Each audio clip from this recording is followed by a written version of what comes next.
galing sa'yo, galing sa pinaghirapan. Maraming salamat. In behalf of Apo Aguila, Katipunan Eagles Club, Apo Aguila, Taguig Chapter, Apo Aguila, lahat ng chapter. Isa-isa. Isali mo naman kami. Magpapasalamat kami sa OBP. Sana may kasunod pa. Lahat dapat yung vloggers kasama. Happy birthday! Happy birthday!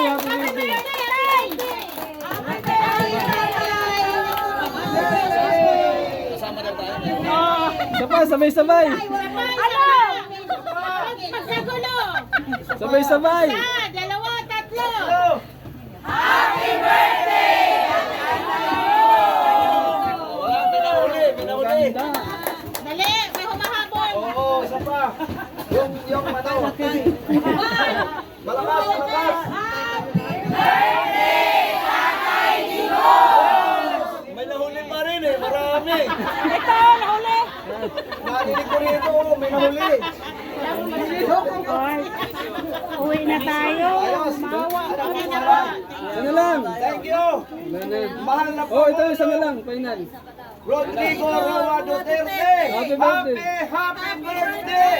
Sana humaba pa ang inyong buhay dyan sa daig at uuwi ka na sa susunod na buwan. Ang haba naman. Ang haba naman. Aking mahal na Panginoon Ama. Ang haba naman yan. Paano mo masusundan yan? Thank you. Wala na tuloy. Thank you. Wala na. Kuha na kami. Ano? Kuha na kayo. Ang mauna talaga nasa kamera namin. Tatay Digo! We love you! Sana Muna.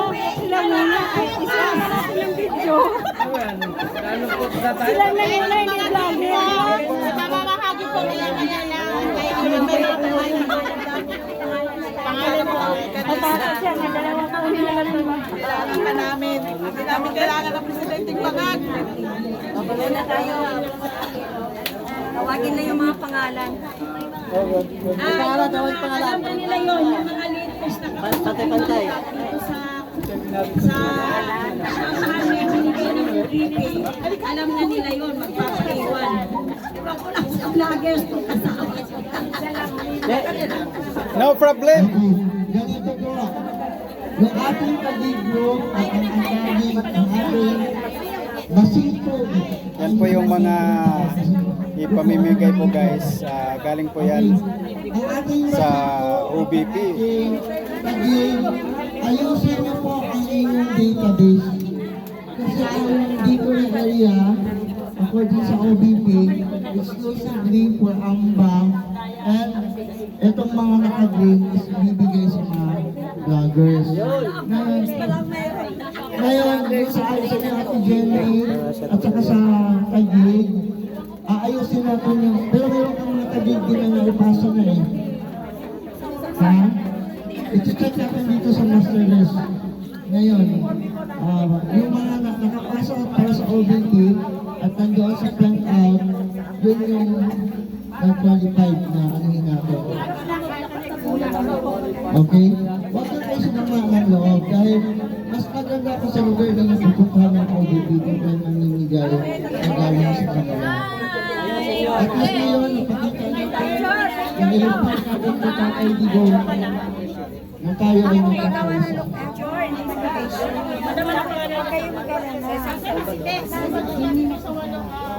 Walang problema sa location. Basta yung tayo sa tayo. Oy, Tess! Yung Pag-asa pala sa green ng vloggers eh. mahirap naman yung Pag-asa. Sa green. Alam niyo yung green na yan, mayroon yan gift check na cash. Special ang media, may cash yan. Cash. Pakiklasify na po ng media at saka vloggers dito. Lalo na yung natulog dito kagabi. Dito kami natulog sa dati. Hindi, galing kami ng pasok. Kunin mo na yung mga lalaki. Nabanggit na ni Kat na darating ka daw eh.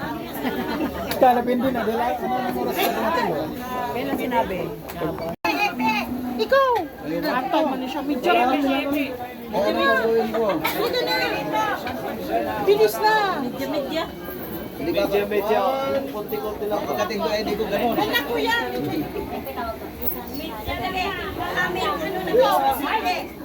May mga medya. Pumunta ko ng Bicol. Pagkulong na! Ito yung mga ikukulong. Ayaw gan, ayaw. Agad-agad na daw.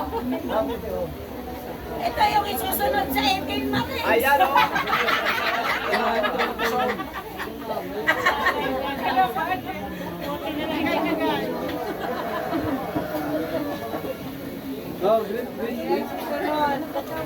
Sasabihin nyo ayaw gan, ibibigyan kayo ng malita.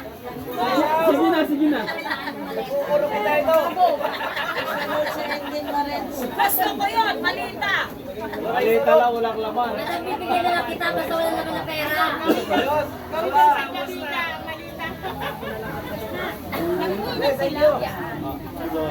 Yung picture naman lahat ng tao dito, doon kami kukulong. Lahat po.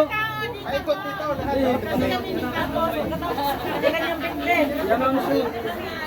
Tapos kanya-kanyang binibigyan. No? Dito lahat ba? Sino sasayaw niyang hawak mo? Ang gift, hawak mo. Bigyan mo kaya. Bigitin mo kaya ano para lahat. Mas maganda na silang marami. Ma'am Katrina. Madam Katrina. Ay, ma'am. Ha?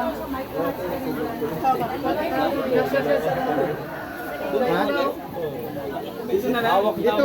Dito na lang. Dito na lang. Hawak ko ang brief, hawak ko ang brief. Ay, di nakasya. Ha? Uy. Uy, ba't yung may extra dyan? Okay, one. Medya na. Medyo. May wire pala eh. Alam mo, medyo sa amin. Medyo galon. Bilang. Duterte.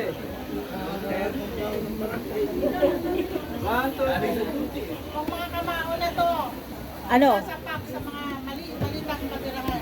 Pasapak ng mga trolls. Tatak ano? Mga kamao na to, tatak Duterte. Wala, pinatatak na nga lang. Tatak Duterte dapat. Bibitayin po yun. Sabi ng mahal na Pangulo, huwag niyo bibitayin yan. Kapag binitay niyo yan, lahat ng OFW sa United Arab Emirates, pauwiin ko. Hindi naman po pumayag yung presidente ng Abu Dhabi. Sabi hindi pwedeng mangyari yun. Kasi lahat ng Pilipino kapag nawala sa United Arab Emirates, parang mag-shutdown sila. Yun lang po ang masasabi ko. Maraming salamat po sa iyo, Tatay Digo. Yan sir, ano pong masabi niyo sa pamumuno ng Duterte, ng presidente po siya? Napakaganda po. Ang daming natulungan na tao. Sa ngayon po, nangyayari sa ibang bansa, kung presidente pa si Duterte, Tatay Digo, hindi po mangyari sa FW ganyan. Ang daming nag-iiyakan, gustong umuwi ng Pilipinas. Kaya lang sa ngayon, wala tayong magawa. Kaya sinabi ng presidente na wala tayong magawa. Kung may ginagawa siya, may magagawa siya. Diba? Eh, wala tayong magawa ngayon kasi si Digong nakakulong eh. Di ba, kapag nakauwi ka, hindi naman si Ma'am Sara, Madam Sara, Vice President. Ngayon sir, birthday po ni Tatay Digong, ano po yung birthday wish niyo po? Sana makauwi na po siya. Kasi yung lahat naman dito sa buong Pilipinas, supporter ni Tatay Digong, yan lang po ang panalangin para makauwi na po. Ano mensahe niyo po sa mga nagpakulong kay Tatay Digong, nagpag-kidnap? Dapat sila po yung kasi wala namang ginagawang masama si Tatay Digong. Sana lang sir, ano pong masabi niyo na sabi ni John B. Cremulya is mas safety daw ang Pilipinas ngayon kumpara nung kay Tatay Digong? Hindi po. Anong safety? Ang daming naglabasan ng ibang tao eh. Ganyan pa yung mga droga. Mas lalong lumami yung mga droga ngayon. Oo, yung mga bata. Dapat safety natin yung mga bata ngayon. Kawawa naman tayo. Maraming salamat po. Thank you so much, sir. Thank you po. Picture lang kami.